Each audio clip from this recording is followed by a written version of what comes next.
நமச்சிவாய வாழ்க. நாதன்தாள் வாழ்க. இமைப்பொழுதும் என் நெஞ்சில் நீங்காதான் தாழ் வாழ்க. வாழ்க வளமுடன். அனைவருக்கும் இனிய வணக்கங்கள்.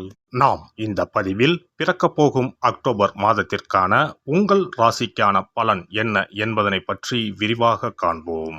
பிறக்கப் போகும் இம்மாதத்தில் உங்கள் வாழ்வில் வளமும் நலமும் செல்வ செழிப்பும் பெற்று வாழ்வில் உயரிய நிலையை அடைய எல்லாம் வல்ல எம்பெருமானை வேண்டி விரும்பி கேட்டுக்கொள்கிறேன். இம்மாத கிரகநிலை என எடுத்துக்கொண்டால் ரிஷபராசியில் குரு பகவானும் மிதுன ராசியில் செவ்வாய் பகவானும் உள்ளனர். இம்மாத ஆரம்பத்தில் சந்திர பகவான் சிம்ம ராசியில் தனது பயணத்தை துவக்குகிறார். கன்னி ராசியில் சூரிய பகவான், புதன் பகவான், கேது பகவான் உள்ளனர். துலாம் ராசியில் சுக்கிர பகவானும், கும்ப ராசியில் சனி பகவானும், மீன ராசியில் ராகு பகவானும் சஞ்சாரம் செய்கின்றனர். இம்மாத கிரக பயிற்சி என எடுத்துக்கொண்டால் புதன் பகவான் அக்டோபர் மாதம் 10ஆம் தேதி துலாம் ராசிக்கு பயிற்சியாகின்றார். சுக்கிர பகவான் அக்டோபர் மாதம் 12ஆம் தேதி அன்று விருச்சக ராசிக்கு பயிற்சியாகின்றார். அக்டோபர் மாதம் 17ஆம் தேதி இரவு 7:40 சூரிய பகவான் கன்னி ராசியில் இருந்து துலாம் ராசிக்கு பயிற்சியாகின்றார். செவ்வாய் பகவான் அக்டோபர் மாதம் 20ஆம் தேதி அன்று மிதுன ராசியில் இருந்து கடக ராசிக்கு பயிற்சியாகின்றார். நீச்சஸ்தானத்திற்கு செல்லும் செவ்வாய் பகவானால் மிகப்பெரிய மாற்றம் உண்டாகும். இம்மாத கடைசியில் அக்டோபர் 29ஆம் தேதி புதன் பகவான் துலாம் ராசியில் இருந்து விருச்சக ராசிக்கு பயிற்சியடைகின்றார். இம்மாதத்தில் வரும் விசேஷ நாட்கள் என எடுத்துக்கொண்டால் அக்டோபர் மாதம் 2ஆம் தேதி மகாலய அமாவாசை வருகின்றது. வருடத்திற்கு ஒரு முறை வரக்கூடிய இந்த அமாவாசையில் பித்ருக்கள் மேலோகத்தில் இருந்து பூமிக்கு வந்து நம்மை ஆசீர்வதிக்கக்கூடிய விசேஷமான நாளாகும். அக்டோபர் 3ஆம் தேதி நவராத்திரி விழா ஆரம்பம்.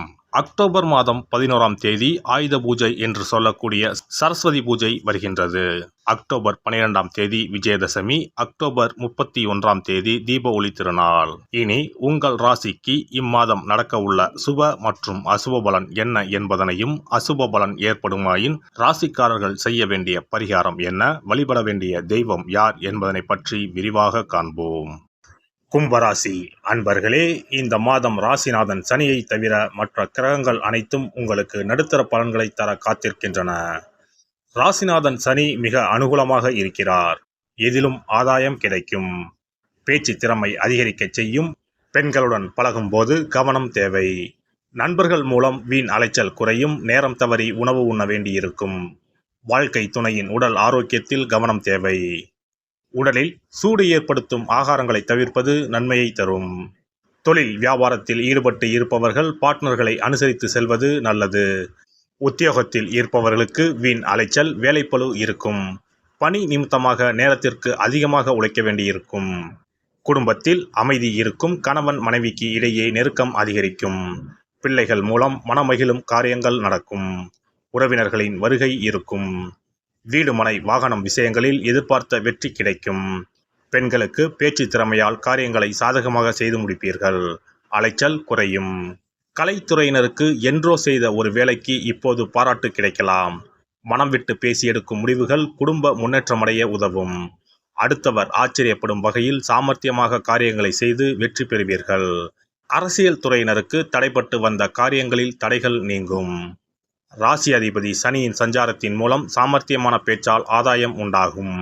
பணவரத்து அதிகரிக்கும். உங்கள் செயல்களுக்கு தடைகளை ஏற்படுத்தியவர்கள் தாமாகவே விலகிச் செல்வார்கள். மாணவர்களுக்கு தேவையற்ற எண்ணங்களை விட்டுவிட்டு மனதை ஒருமுகப்படுத்தி பாடங்களை படிப்பது வெற்றிக்கு உதவும். நட்சத்திர பலன்கள். அவிட்டம் 3-4ஆம் பாதங்கள். மேல் அதிகாரிகளின் ஆதரவை உத்தியோகஸ்தர்கள் பெறுவார்கள். தொழில் வியாபாரத்தில் இருந்த போட்டிகள் குறையும். வியாபாரம் தொடர்பான பயணங்களால் அலைச்சல் உண்டாகலாம். எதிர்பார்த்த பலன் தாமதப்படும். குடும்பத்தில் சுபகாரியம் நடக்கும். சிலருக்கு குழந்தை பாக்கியம் ஏற்படும். சதயம் நட்சத்திரம். கணவன் மனைவிக்கு இடையே மகிழ்ச்சிகள் கூடும். பிள்ளைகளால் நன்மை ஏற்படும். அவர்களது திறமை கண்டு மனமகிழ்ச்சி கொள்வீர்கள்.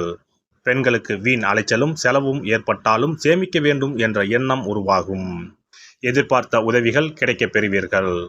புரட்டாதி 1, 2, 3 பாதங்கள். போட்டிகள் நீங்கும். எதிர்பார்த்த வெற்றி கிடைக்கும். மனதில் தன்னம்பிக்கை உண்டாகும். எல்லா கஷ்டங்களும் நீங்கும். எதிர்பார்த்த காரியம் சாதகமாக முடியும். வீண் அலைச்சல் உண்டாகும். எதிர்பாராத செலவுகள் ஏற்படும். புதிய காரியங்களில் ஈடுபடும் போது யோசித்து செய்வது நல்லது. மன அமைதி பாதிக்கும்படியான சூழ்நிலை ஏற்பட்டு நீங்கும். சனிக்கிழமை தோறும் சனி ஹோரையில் அருகில் இருக்கும் சிவன் கோவிலுக்கு சென்று வாருங்கள், நல்லதே நடக்கும். சிறப்பு பரிகாரம்: சொந்த வீடு அமைவதற்கு ஆன்மீக பரிகாரம். சொந்த வீடு கனவு நிறைவேற வேண்டும் என்பதற்காக எத்தனையோ கோவிலுக்கு சென்று எத்தனையோ பூஜை வழிபாடு என செய்தும் ஒன்றும் நடக்கவில்லை என்பவர்கள் வீட்டிலேயே இந்த எளிய பரிகாரத்தை செய்து வந்தால் நல்ல பலன் கிடைக்கும். எளிமையான இந்த 2 பரிகாரங்களை செய்து வந்தால் விரைவில் சொந்த வீடு யோகம் அமையும். அதனால் நம்பிக்கையுடன் இந்த சக்தி வாய்ந்த வழிபாட்டை செய்து வரவும். எவ்வளவுதான் சொத்து பணம் இருந்தாலும் நமக்கென்று ஒரு வீடு இல்லை என்றால் அது மனக்குறையாகவே இருக்கும். சொந்த வீடு வாங்க முடியவில்லையே என்பது பலரின் ஏக்கமாகவும் கனவாகவும் இருந்து வருகிறது.